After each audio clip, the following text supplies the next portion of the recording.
नमस्कार, जय जोहार। क्या आप भी गवर्नमेंट एग्जाम्स की तैयारी करना चाहते हैं? क्या आप भी मेमोरी टेक्निक्स और ट्रिक्स के जरिए बहुत ही कम समय में स्मार्ट स्टडी करना चाहते हैं? क्या आप चाहते हैं कि सीजी व्यापम टॉपर आपको पढ़ाए? तो डाउनलोड करिए योगेंद्र साहू क्लासेस ऐप। यहाँ 10 से अधिक गवर्नमेंट एग्जाम्स क्रैक करने वाले और सीजी व्यापम टॉप करने वाले योगेंद्र सर सीजीपीएससी और सीजी व्यापम के अंतर्गत होने वाले सभी एग्जाम्स की तैयारी कराएं। तो डाउनलोड करिए Yogendra Sahu classes app to be the best, learn from the best.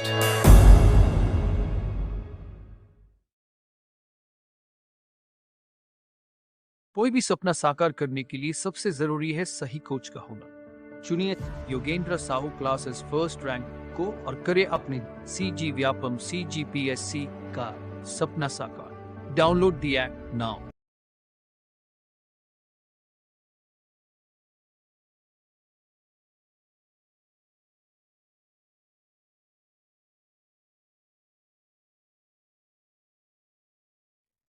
इसके अध्यक्ष देखते हैं। वर्तमान में इसके अध्यक्ष कौन है?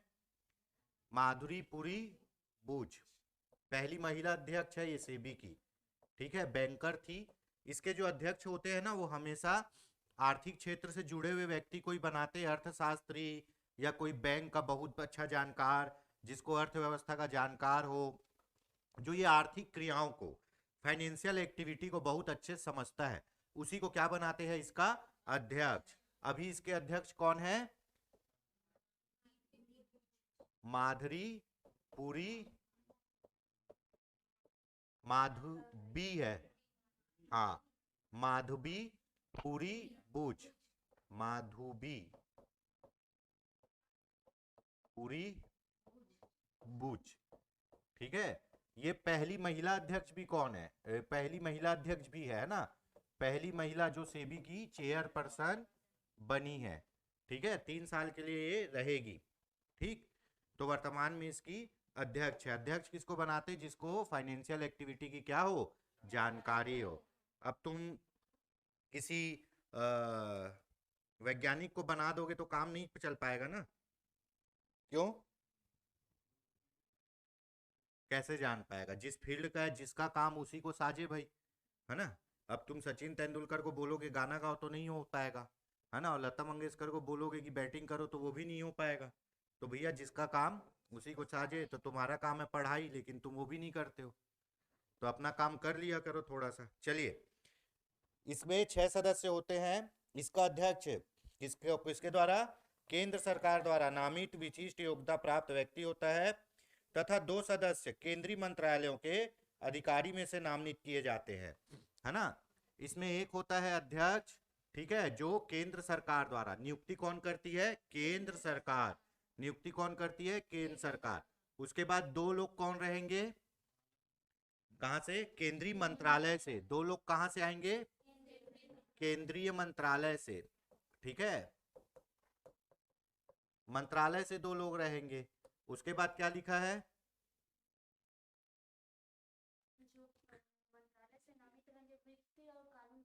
हाँ, इनको क्या ज्ञान रहेगा? केंद्रीय मंत्रालय के लोगों का वित्त और, तो जाहिर सी बात है ये आर्थिक मंत्रालय से ही होंगे, वित्त और कानून के ज्ञाता, है ना, जिनको फाइनेंशियल जानकारी हो।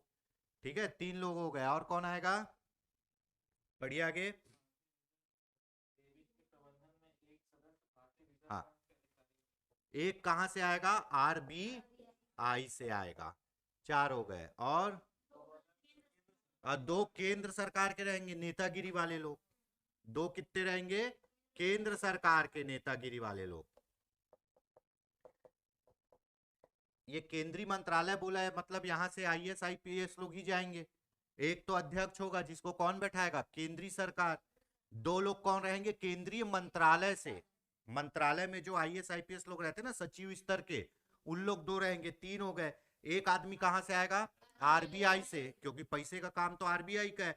और 2 आदमी किसके रहेंगे? केंद्र सरकार, ये नेतागिरी वाले लोग रहेंगे। तो कुल कितने हो गए? 6 लोग। 6 लोग मिलके क्या कहला चलाते हैं? सेबी। सेबी का गठन कब हुआ था? 12 अप्रैल 1988। और इसको कानूनी दर्जा कब दिया गया? 92 और उसी दिन बोल दिया आप म्यूचुअल फंड और स्टॉक मार्केट के क्या हो, नियंत्रक हो। ठीक है, ये हो गया। सेबी के अध्यक्ष का कार्यकाल सामान्यतः कितने वर्ष का होता है, 3 वर्ष का, किंतु कोई व्यक्ति अधिकतम 65 वर्ष की आयु तक इसमें रह सकता है। तो अध्यक्ष का देख लेते भाई, अध्यक्ष का कार्यकाल, ये कभी कभी पूछ देता है, वैसे तो नहीं पूछता। कार्यकाल कितना रहेगा, 3 वर्ष या क्या 65 वर्ष, जो भी पहले हो, ऐसी लिखता है संविधान में, जो भी पहले हो। अगर वो 3 साल पहला हो जाता है और 64 साल का है तो भी रिटायर हो जाएगा, और वो 2 साल ही नौकरी किया और उसकी आयु 65 साल हो गई तो भी रिटायर हो जाए। या तो पहले 3 वर्ष होना चाहिए या पहले 65 वर्ष होना चाहिए। कौन है इसकी अध्यक्ष अभी, माधुरीपुरी बुच है। ठीक है, चलिए आगे देखते हैं। इसको कितने पूंजी के साथ बनाया गया था, हाँ, प्रारंभिक पूंजी 1988 में प्रारंभिक पूंजी कितनी थी, 7.5 करोड़। इतना पैसा दिया गया है, बोला ये तुम्हारी पूंजी है, तुम्हारी संपत्ति है, जाओ और काम करो। ठीक है, ये पूंजी को कौन लगाया था, हाँ, IDBI, industrial develop bank of India, ICICI और IFCI, ये तीनों मिलके 7.5 करोड़ रुपए दिए और क्या बनाए, सेबी बनाए। क्या बनाए, सेबी। ठीक है, ये हो गया। भारतीय पूंजी बाजार को विनियमित करने की वैधानिक शक्ति किसके पास है, अब सेबी के पास है। विनियमित मतलब उसको चलाने की, उसको उसके लिए नियम बनाने की, उसको पूरा रेगुलेटिंग करने की। मतलब ये बोल दो कि पूंजी बाजार का फादर कौन है, सेबी है। उसके लिए निर्णय कौन लेगा, सेबी लेगा। ठीक है, आगे देखते हैं। नए प्रावधानों के अनुसार अब किसी भी शेयर बाजार को मान्यता प्रदान करने का अधिकार भी किसको है, सेबी को है। अगर कोई नया शेयर बाजार खुलता है तो उसको कहाँ लाइसेंस लेना पड़ेगा, सेबी के पास। अब आपको गाड़ी चलाना रहता है तो आप कहाँ जाते हो, आरटीओ ऑफिस, है ना। उसके बाद अगर आपको मान लो कोई होटल खोलना है, लाइसेंस लेना है, तो फूड इंस्पेक्टर, फूड ऑफिस में जाओगे, खाद्य विभाग में, है ना। कोई आपको स्कूल खोलना है तो लाइसेंस लेने के लिए कहाँ जाओगे, एजुकेशन डिपार्टमेंट में जाओगे।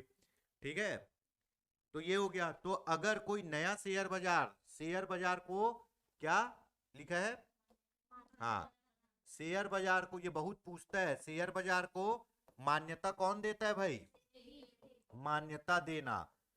ठीक है, कौन, सेबी। इसमें आप लोग को केंद्र सरकार नहीं लिखना है, इसमें आप लोग को केंद्र सरकार नहीं लिखना है, क्या लिखना है, सेबी। सेबी के पास जाना पड़ेगा लाइसेंस लेने। ठीक है, चलिए।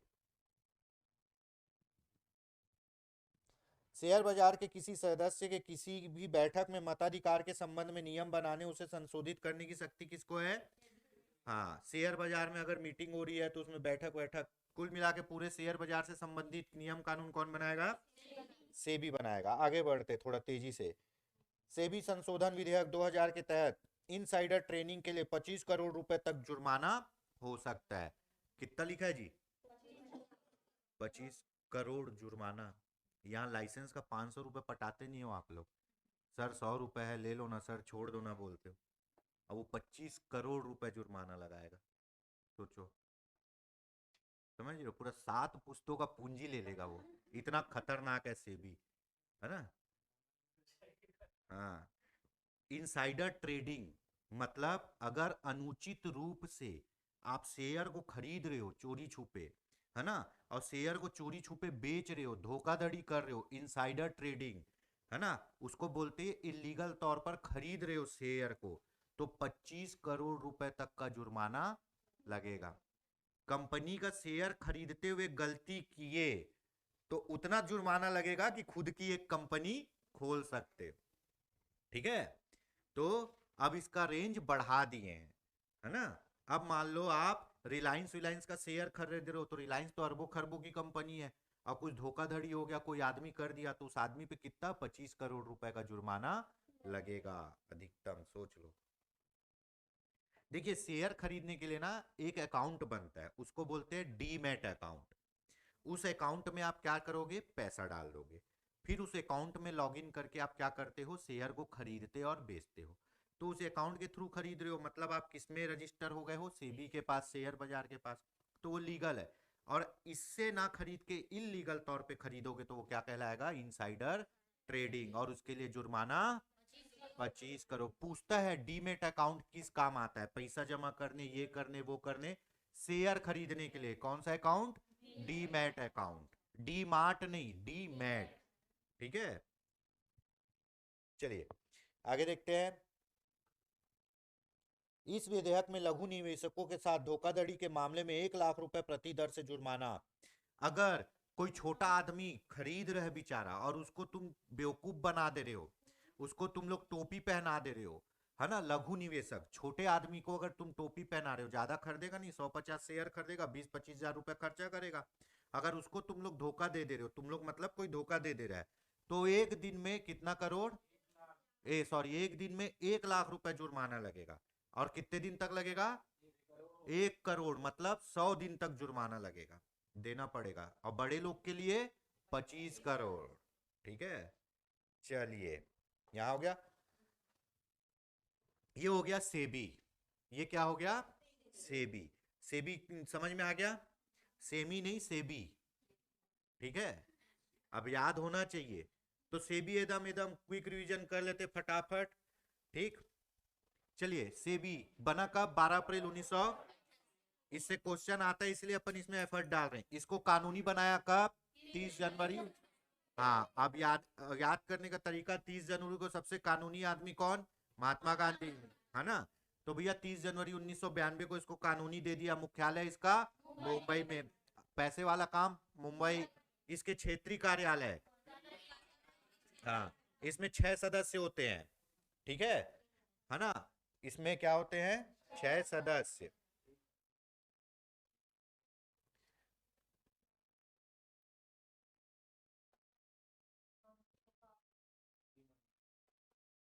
हाँ इसमें क्या होगा, एक अध्यक्ष होगा, जिसको कौन नियुक्त करेगा, केंद्र सरकार।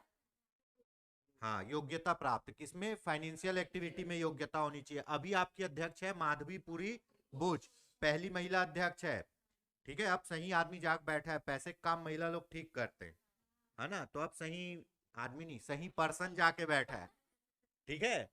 उसके बाद 2 आदमी केंद्रीय मंत्रालय से आएंगे, सचिव वचिव स्तर के, एक आदमी आरबीआई से आएगा, और 2 आदमी नेतागिरी वाले रहेंगे, ठीक है। टोटल 6 लोग सेबी चलाते हैं। सेबी के अभी अध्यक्ष कौन है, माधवीपुरी बुच, पहली महिला अध्यक्ष।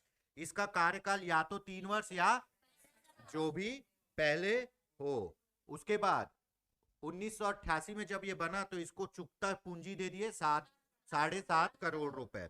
ये पूंजी दिया था आईडीबीआई, आईसीसीआई और एफसीआई, ठीक है। शेयर बाजार को मान्यता कौन देता है, सेबी। यहां तक हो गया। अब अपन पढ़ेंगे शेयर बाजार। कितना बज गया, 7:30, 5 मिनट में इसको खत्म करते हैं। शेयर बाजार, ठीक है। शेयर मतलब क्या होता है, बांटना, बांटना होता है ना। तो क्या होता है, जब कंपनी नया नया बनता है तो वो क्या लाता है, शेयर लाता है। कहानी बताया था एक बार और बता देता हूँ, शेयर एक्चुअल में होता क्या है ना। कॉमर्स वाले तो समझ में आ जाता है शेयर, ठीक है। अब साइंस वाले, मैथ्स वालों को बोलोगे तो लोग शेयर का मतलब कुछ और समझ लेंगे, है ना। देखिए अब अपने को 1000 रुपए में कंपनी बनाने के लिए अपने को कितना रुपए चाहिए, 1000 रुपए एक कंपनी बनाने के लिए, ठीक है। अपन बहुत अच्छी कंपनी बनाएंगे, बढ़िया लिमिटेड कंपनी बनाएंगे, पीवीटी एलटीडी, है ना, प्राइवेट लिमिटेड, एक कंपनी बना देंगे। अब अपने पास है भैया पैसा 500 रुपए, हमारे पास पैसा कितना है उपलब्ध, 500 रुपए।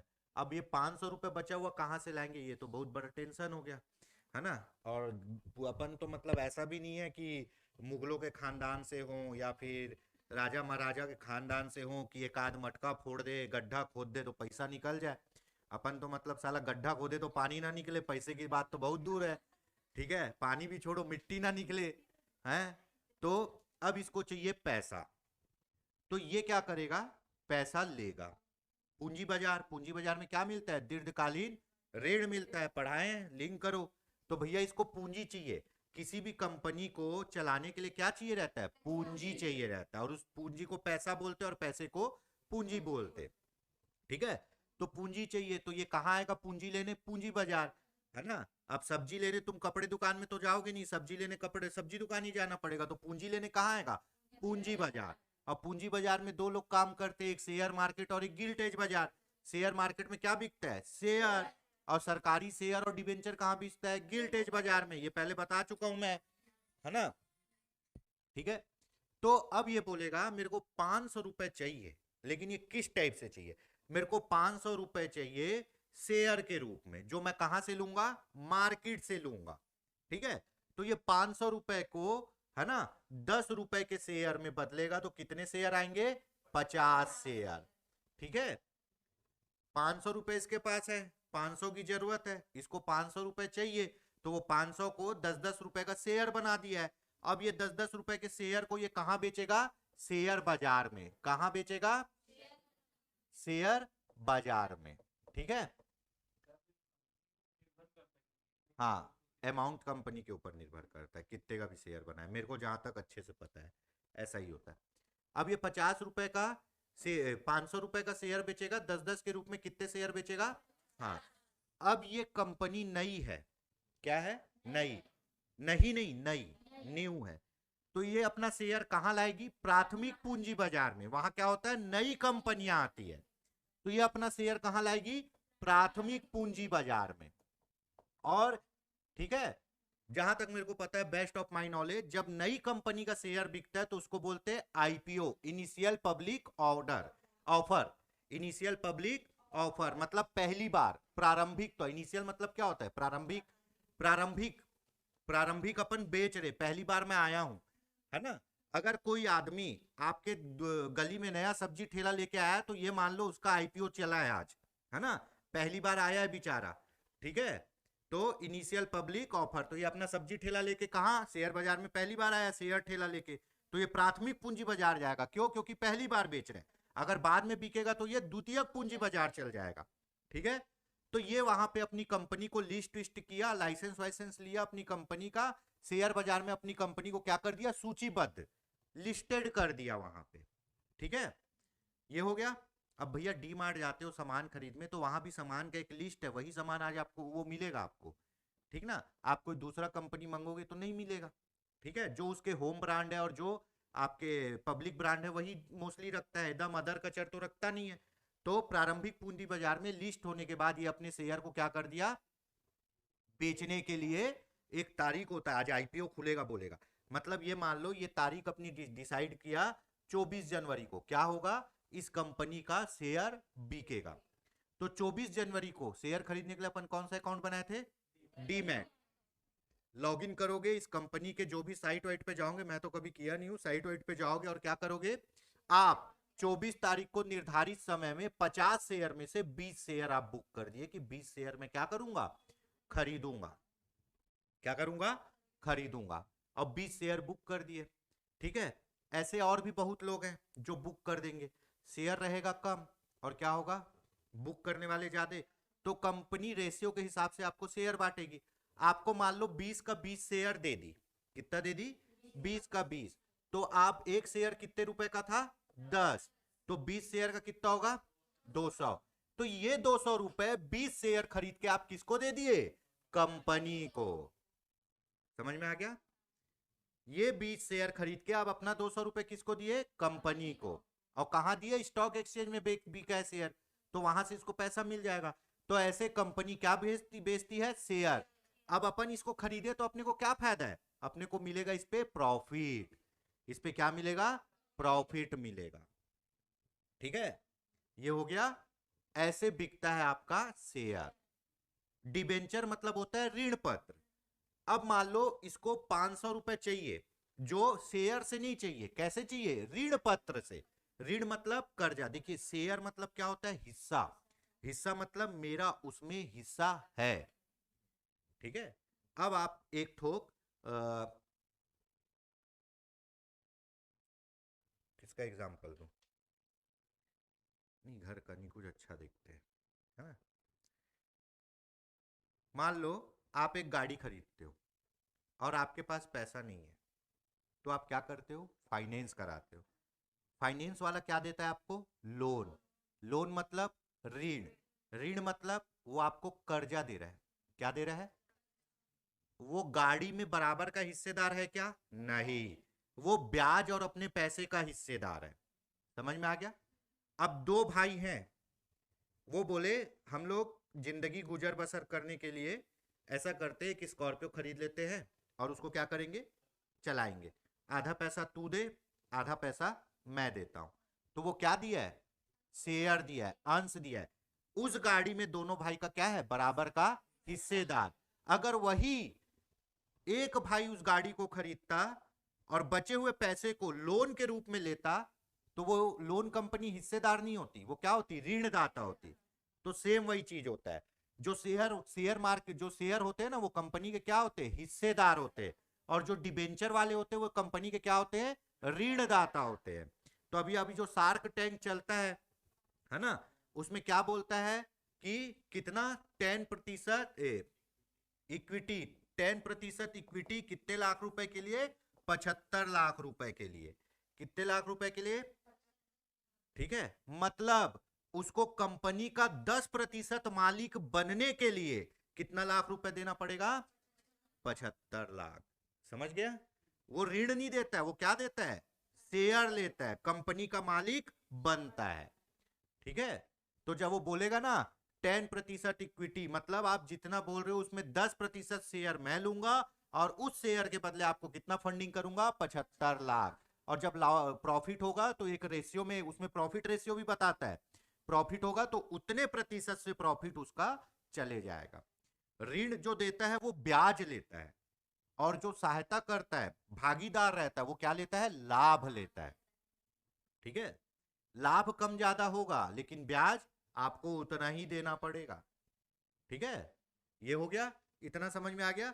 तो ऐसे ही ऋण पत्र और क्या बेचते जाते हैं वहां? शेयर। ठीक है, चलो।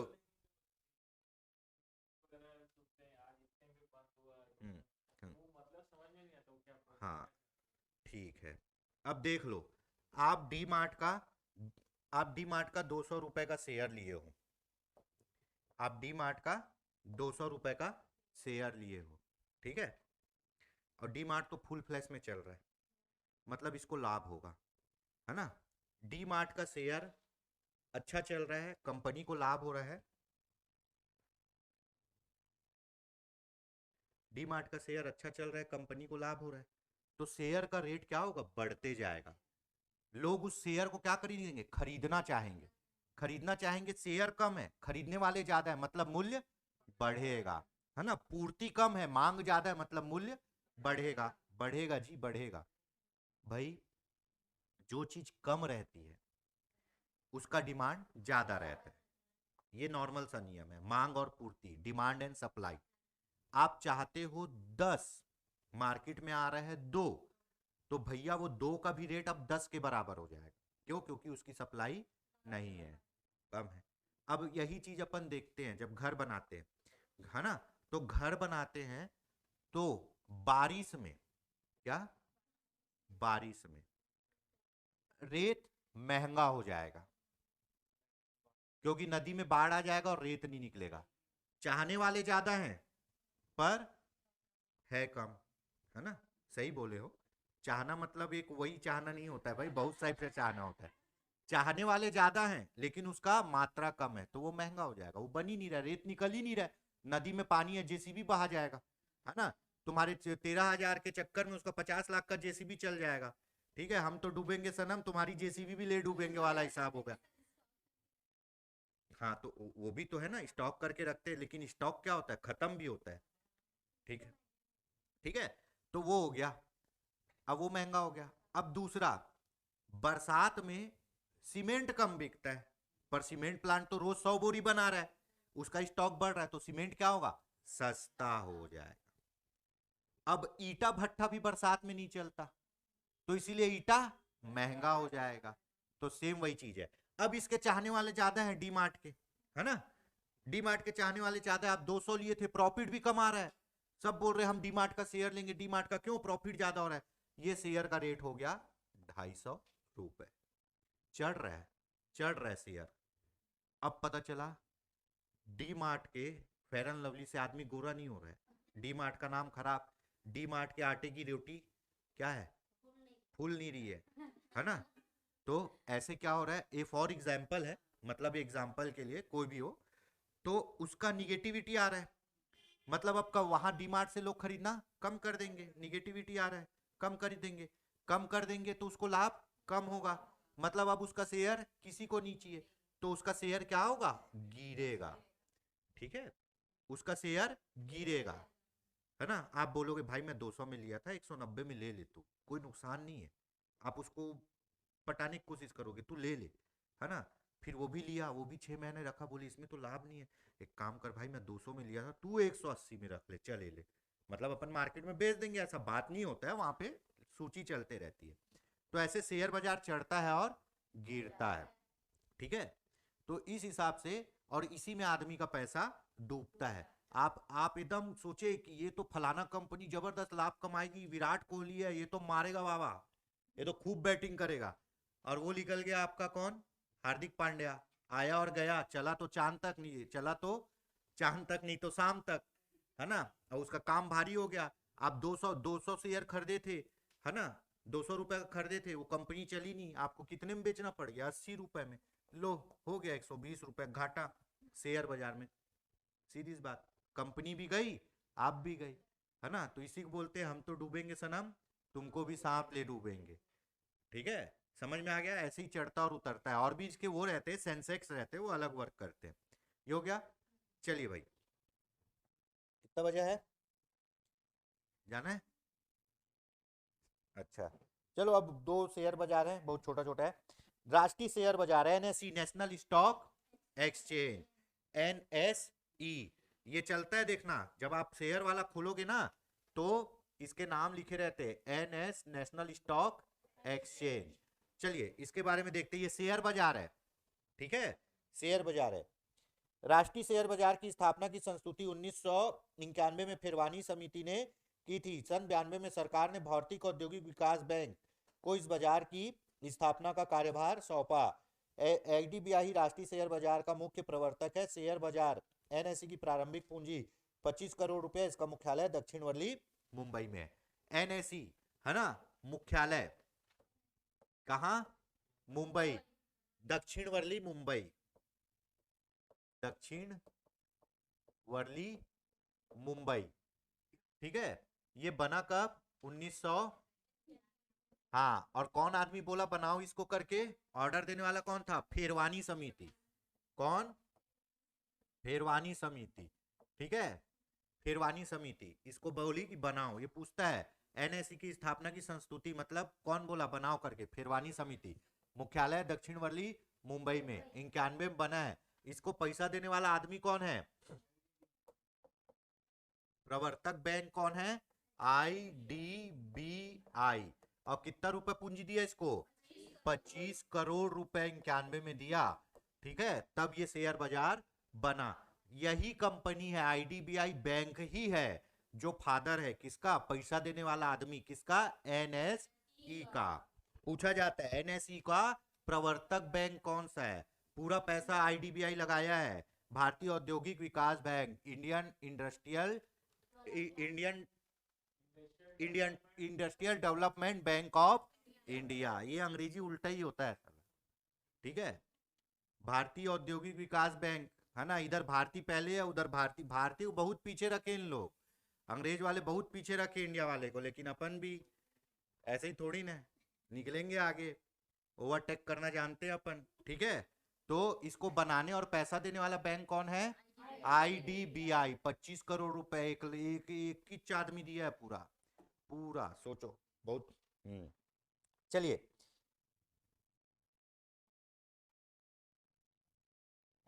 ये हो गया पहला, कौन सा, एनएसई, ज्यादा इसमें है कुछ नहीं, मुख्यालय दक्षिणवर्ली मुंबई में है, 91 में बना है, डेट वेट तो नहीं लिखा है ना। फिरवानी समिति, ये इंपॉर्टेंट है ना। प्रवर्तक, प्रवर्तक मतलब चलाने वाला बैंक, ठीक है। चलाने वाला बैंक कौन है? आईडीबीआई 25 करोड़ रुपए देके इसको बनाया है और चला रहा है। दूसरा आपका स्टॉक एक्सचेंज है बॉम्बे स्टॉक एक्सचेंज, ये नेशनल था इसलिए एनएसई, ये क्या है? बीएसई, बीएससी नहीं, बीएसई, बॉम्बे स्टॉक एक्सचेंज, ठीक है। यह दलाल स्ट्रीट में स्थित है, दलाल स्ट्रीट।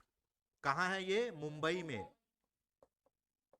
मुंबई में है। मुंबई में भी कहां? दलाल स्ट्रीट।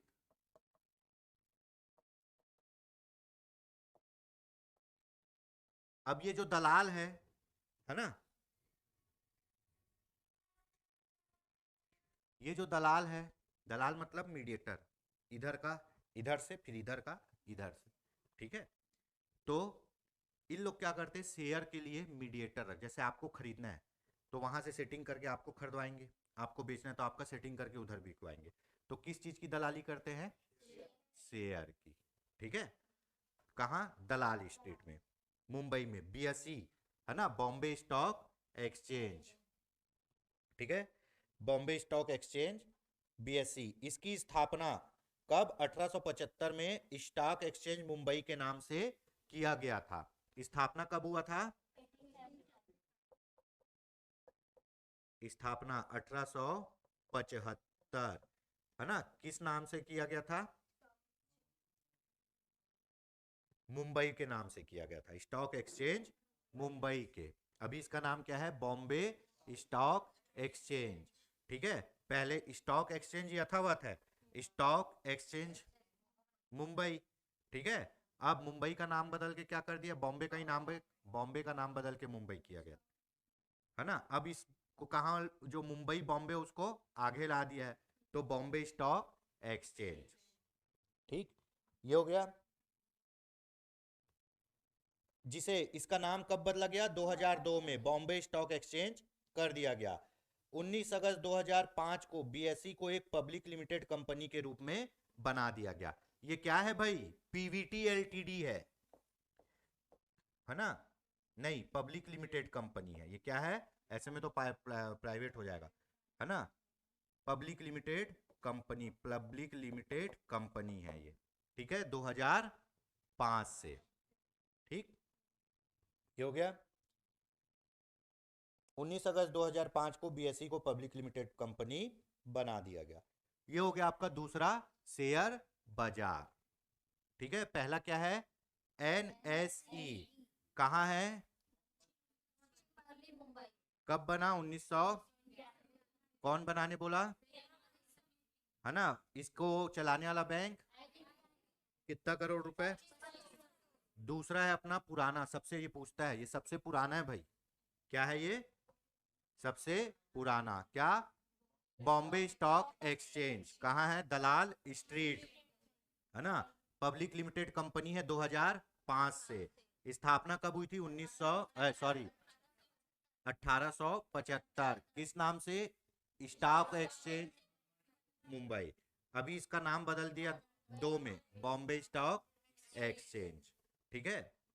ये हो गया। उसके बाद है over the counter exchange of India. इसकी स्थापना भी कब? 1992 में मुंबई को में की गई। यह भारत में सर्वप्रथम ऑनलाइन ट्रेडिंग की सुविधा संपन्न कंप्यूटराइज्ड एक्सचेंज नेडेक्स के आधार पर की गई है।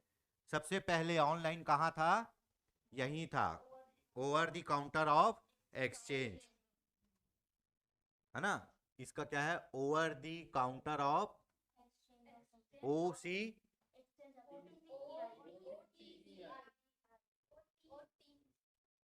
OTCEI, OTCEI, है ना। ओवर द काउंटर ऑफ, हाँ, OT, हाँ, CEI, ठीक है। Over the counter exchange of India, over the counter exchange of India. ये ओवर, ये दी, ये काउंटर, ये एक्सचेंज और इंडिया, ये भी शेयर बाजार जैसा ही है। इसमें लिखा है इसकी स्थापना कब की गई? नवंबर 1992 में। ये उतना नहीं पूछता है, वो दोनों का ही पूछता है। नवंबर 1992 में, ठीक है। यह भारत में सर्वप्रथम ऑनलाइन ट्रेडिंग की सुविधा संपन्न कंप्यूटराइज्ड एक्सचेंज नेस्डेक के आधार पर की गई है। ओसीटीआई में उन कंपनियों के सूचीबद्ध किया गया है जिनकी पूंजी का स्तर 30 लाख से 50 करोड़ तक है। इसकी सीमा मतलब इसमें ना किसके शेयर बिकते हैं? हाँ, शेयर किसके बिकेंगे? जिसके शेयर 30 लाख रुपए से और 25 करोड़ तक आपको चाहिए। तो कहां जाना पड़ेगा? ओवर दी काउंटर ऑफ, हाँ ठीक है, over the counter exchange of India. 30 lakh से 25 करोड़ तक। उससे ऊपर जाना है तो फिर कहां जाओ? बीएसई और एनएसई। ये पहला कंप्यूटराइज्ड था। क्या था? हाँ, पहला कंप्यूटराइज्ड था, ठीक है। ये भी हो गया।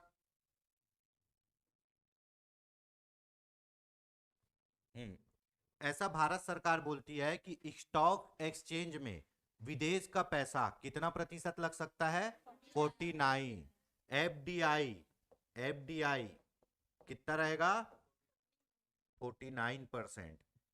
अगर ज्यादा दे दिए तो क्या होगा? मालिक उन्हीं लोग बन जाएंगे और लेके भाग जाएंगे भाई, अपनी कंपनी लाएंगे। इसीलिए एफडीआई कितना परसेंट है? 49। इसमें विदेशी प्रत्यक्ष निवेश कितना रहेगा? 26। और शेष 23% क्या? संस्थागत, है ना। इसको मैं बता देता हूं। अगर उन लोग पूरा अपने नाम से करना चाहें तो कितना प्रतिशत लगा सकते हैं? 26। और यहां की किसी कंपनी के साथ मिलकर करना चाहें तो कितना प्रतिशत पैसा लगा सकते हैं? हाँ, ठीक है, ये समझ में आ गया। ठीक। उसके बाद विश्व का सबसे पहला संगठित शेयर बाजार 1602 में कहा? एम्स्टर्डम नीदरलैंड में खोला गया था। बहुत पूछता था पहले कि विश्व का सबसे बड़ा शेयर बाजार कहाँ, सबसे पहला शेयर बाजार कहाँ खोला गया था? कहाँ? एम्स्टर्डम नीदरलैंड में। न्यूयॉर्क स्टॉक एक्सचेंज में सूचीबद्ध भारत की कंपनियां कौन सी है? Doctor Reddy laboratories, HDFC, ICICI bank, FTNL और विदेश संचार निगम लिमिटेड, विप्रो। न्यूयॉर्क का जो स्टॉक एक्सचेंज है बहुत फेमस है ना। वहां हमारे भारत की भी कंपनियां हैं। अगर कोई विदेशी वहां पैसा लगाना चाहता है भारत की कंपनी में तो न्यूयॉर्क स्टॉक एक्सचेंज से हमारा शेयर खरीद सकता है। वहां कौन कौन सी कंपनी है?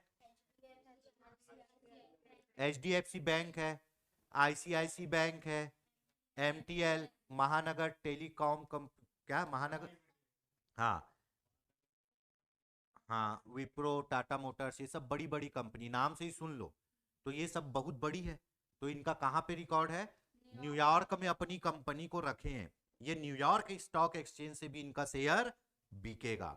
सूचीबद्ध मतलब उस स्टॉक एक्सचेंज में इसके शेयर बिकेंगे, ठीक है।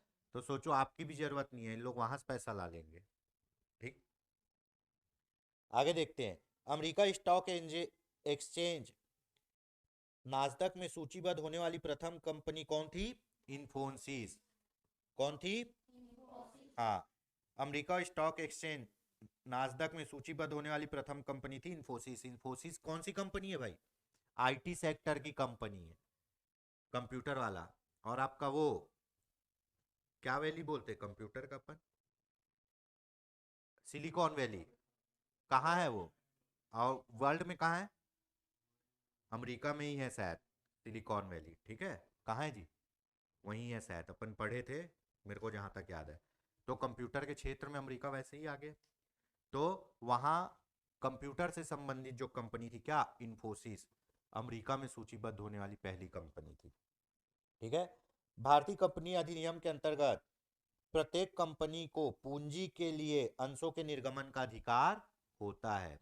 साफ लिखा है। अगर आप भारतीय कंपनी अधिनियम के अंतर्गत, कंपनी बनाने का एक नियम है, उसके अंतर्गत अगर आप सूचीबद्ध हो तो आप अपने कंपनी के क्या कर सकते हो? शेयर बेच सकते हो। मतलब आप ऑथेंटिक हो, ठीक है। इस प्रकार एकत्रित की गई पूंजी को क्या कहते हैं? अंश पूंजी या शेयर पूंजी। शेयर होल्डरों के स्टॉक पर हुई कमाई को क्या कहते हैं? लाभांश। अब मान लो आप जो शेयर खरीदे हो वो 200 रुपए का है और उस पे आपको 50 रुपए मिल गया और पैसा, तो 50 रुपए क्या कहलाएगा? लाभांश। शेयर में लाभांश मिलता है और डिबेंचर में ब्याज। ठीक है, चलिए उसके बाद रुकिए भाई, भारत के प्रमुख शेयर सूचकांक, है ना?